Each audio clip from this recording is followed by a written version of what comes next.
عزتدار ہوتا ہے اور نر ہوتا ہے، اس کا گھر کے اوپر کنٹرول مضبوط ہوتا ہے۔ یہ شادی میں، یہ عام حالات میں جو عورتیں تنگ لباس پہنتی ہے، چست لباس پہنتی ہے، باریک لباس پہنتی ہے اور باریک دوپٹے پہنتی ہے یا دوپٹے ہی نہیں پہنتی، کوئی مرد اس کو برداشت نہیں کرتا۔ کوئی مرد، اپنا خاوند بھی اس کو برداشت نہیں کرتا۔ مثلا ایک کسی کی بیوی ہے، نوجوان ہے، اور وہ بینک میں کام کرتی ہے اور اس کا آفیسر اس سے ہنس ہنس کے بات کرے، خاوند کو غصہ آتا ہے اگر وہ غیرت مند ہے، اور آتا ہے، سب کو آتا ہے۔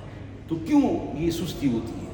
سستی کی وجہ یہ ہے، اس کی وجہ یہ ہے کہ مرد کمزور ہو جاتا ہے، مرد دب جاتا ہے، مرد ڈر جاتا ہے، اور ڈرتا ہے تو اس لیے جناب پھر اس کی شادیوں میں فحاشی، بے حیائی، مہندی، مایوں